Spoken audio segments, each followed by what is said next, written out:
جس کو یہ فکر ہے کہ مجھے بدلنا ہے، اللہ تعالیٰ کی طرف سے اس کے لیے دروازے اور کھولے جاتے ہیں۔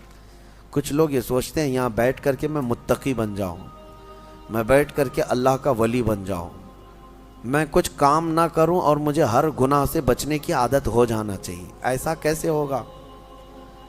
تمہیں شوگر سے بھی بچنا ہے اور بی پی سے بھی بچنا ہے، لیکن روز 1 کلو شکر بھی کھاتے ہو، 1 کلو نمک بھی کھاتے ہو، کیسے ہوگا؟ تمہارا خود کا عمل، تمہاری کوشش جب تک نہ ہوگی، اللہ تعالیٰ فرماتا ہے ہم نہیں بدلیں گے ان کی حالتوں کو۔ اور جب تم بدلنا چاہو گے تو اللہ کیسے بدلتا ہے پتہ ہے؟ اللہ اکبر، حدیث قدسی ہے، اگر تم ایک بالش بڑھ کر کے آؤ گے، اللہ فرماتا ہے 10 قدم بڑھ کر کے تجھے لے لے گا۔ اللہ کی رحمت 10 قدم آگے بڑھ کر تجھے لے لے گی۔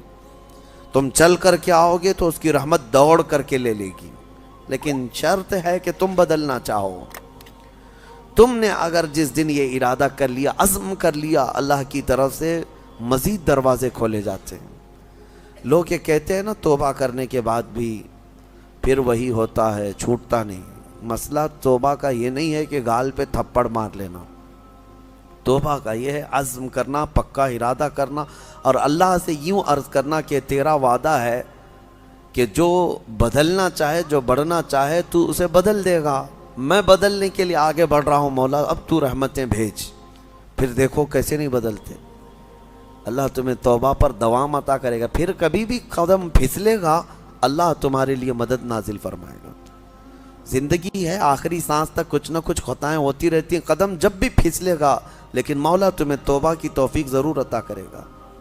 اسی لیے کوشش پہلے خود کے بڑھنے کی ہو، خود کے بدلنے کی ہو۔ ایک بات یاد رکھیں، ہمارے معاشرے میں اچانک کوئی ہوا نہیں آئے گی جو سب کو پرہیزگار بنا کے چلی جائے گی۔ ہمارے محلے میں کبھی ایسی بارش نہیں ہو جائے گی کہ اس بارش میں جتنے بھیگ جائیں گے سب اللہ کے ولی بن جائیں گے، نہیں، پرٹیکولر ہر ایک کو بدلنے کی کوشش کرنی ہوگی، تبھی انقلاب آتا ہے۔ ایک ایک آدمی بدلنے کی سوچے اور پھر دیکھے انقلاب آتا ہے۔ ریولیوشن یوں ہی آتا ہے، لوگوں کی چینجنگ سے آتا ہے۔ میں آپ کو بتاؤں، بدلنا چاہے تو اللہ تعالیٰ کیسے بدلتا ہے۔ آپ نے سنا ہے بشر حافی کے متعلق، بغداد میں شراب کا کام کرتے تھے، شراب کا کاروبار تھا۔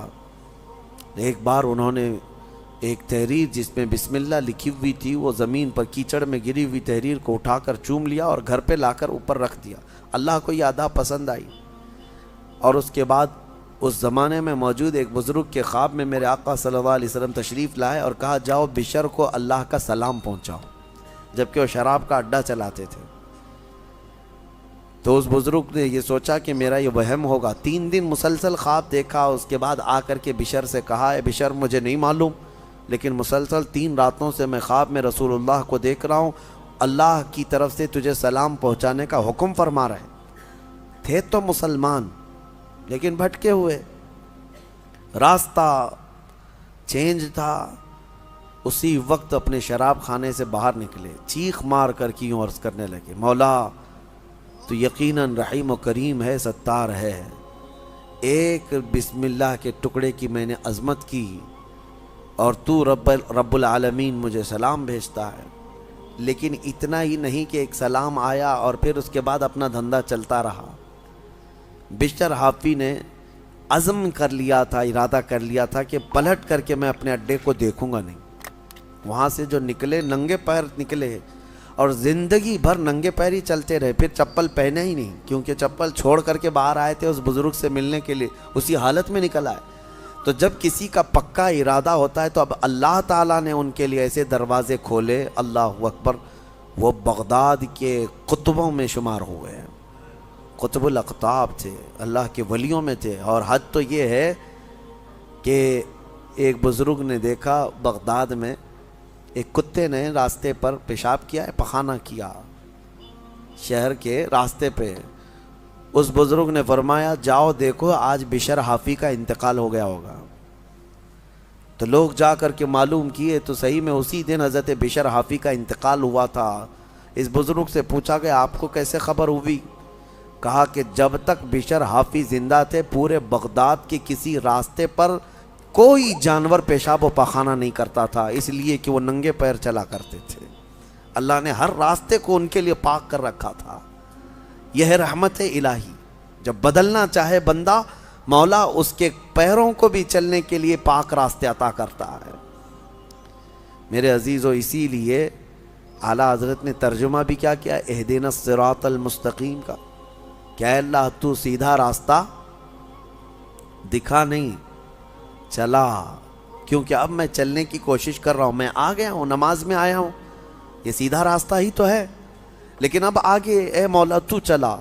جس کی بھی یہ دعا قبول ہوئی، مولا کریم اس کو آخری سانس تک ہدایت پر رکھے گا، چلائے گا۔ لیکن میرے عزیزو، بنیاد یہی ہے، قرآن کی یہ آیت ہمیں بتاتی ہے تمہاری طرف سے شروعات ہو، پھر اللہ کریم کی طرف سے رحمتیں کھل جائیں گی۔ گھر میں بیٹھ کر کے صرف لوگ جو آسان نسخے چاہتے ہیں، واٹس ایپ میں دیکھو ابھی وظیفے بھرے ہوئے ہوں گے، ہر جگہ سے، انسٹا میں، واٹس ایپ میں اتنے وظیفے آتے ہیں جو اللہ کے ولی بنا دیں گے 2 گھنٹے کے اندر۔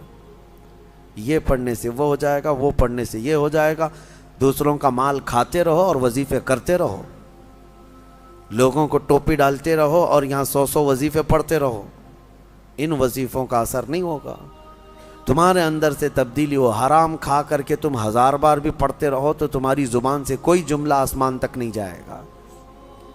تمہیں ان تمام چیزوں کو چھوڑ کر کے پھر دیکھو، آپ کو پتہ ہے محبوب الہی رحمۃ اللہ علیہ کے پاس ایک شخص آیا، کہا میری بیٹی کی شادی ہونی ہے، کچھ دے دیجئے۔ انہوں نے کہا جا باہر کچھ ڈھیلے پڑے ہوں تو لے آؤ۔ وہ 3 ڈھیلے لے آیا، آپ نے کچھ پڑھ کر کے دم کیا، لے جا اس کو۔ اس نے دیکھا ڈھیلے دیے، لیکن باہر آ کر دیکھا تو وہ سونے کے تھے۔ اس کو لے جا کر کے اس نے اپنی بیٹیوں کی شادی کی، کافی قیمت والے تھے اس وقت سونے کے ڈھیلے، لیکن محبوب الہی نے 3 بار قل هو اللہ احد ہی پڑھا تھا، بس صرف 3 بار قل هو اللہ احد کا سورہ پڑھ کر کے دم کر کے دے دیا تھا، لے گا جاؤ۔ اب اس نے بیٹیوں کی شادی تو کی، لیکن نسخہ تو ہاتھ میں آ گیا تھا نا، گھر میں بہت سارے ڈھیلے جمع کر لیا، بہت سارے پتھر اور اینٹ بھی لا کر کے بیٹھا اور رات میں قل هو اللہ احد پڑھنے لگ گیا۔ 3 بار تو چھوڑو، 100 بار ہو گئے، آنکھ کھول کر کے دیکھتا تھا وہ ڈھیلا ڈھیلا ہی تھا، بدلتا ہی نہیں تھا۔ 1000 بار ہو گیا سورہ اخلاص، 1000 بار کے بعد بھی وہ ڈھیلے ویسی رہے۔ وہ دوسرے دن اٹھ کر کے آیا، سوچا کہ پتہ نہیں اور کیا پڑھے تھے، پوچھا محبوب الہی سے کہ آپ کیا پڑھ کر کے مجھے دیے تھے؟ کہا 3 بار قل هو اللہ احد کا سورہ پڑھ کے دیا تھا۔ کہا میں 1000 بار پڑھا، ابھی بھی ڈھیلا ہی ہے۔ تب آپ نے فرمایا تھا تیری زبان اور ہے، میری زبان اور ہے۔ اللہ کریم اس کے ان بندوں کی ہر بات کی لاج رکھتا ہے جو اس کے لیے بدل جاتے ہیں، اس کے لیے چھوڑ دیتے ہیں ہر چیزیں۔ یقیناً آج آپ کے لیے بھی بہت ساری ہیں دعائیں، آپ کی مستجاب ہوں گی، اللہ آپ کی زبان میں اثر عطا کرے گا۔ اس کے لیے کچھ چیزیں چھوڑنے کی کوشش کرو، اس کے لیے کچھ نہیں بلکہ بہت ساری چیزیں چھوڑنا ہے۔ حرام چھوڑنا، میں آپ کو بتاؤں، یہ تو مسلمان کے لیے فرض ہے۔ بعض لوگ یہ کہتے ہیں میں شراب نہیں پیتا، پرہیزگار آدمی ہے، چوری نہیں کرتا، پرہیزگار آدمی ہے، جوا نہیں کھیلتا، پرہیزگار آدمی ہے۔ نہیں، شراب نہیں پیتا، جوا نہیں کھیلتا، چوری نہیں کرتا، پرہیزگار نہیں، مسلمان ہے بس، مسلمان ہے بس۔ شک کی چیزوں سے بھی بچتا ہے تب پرہیزگار ہے۔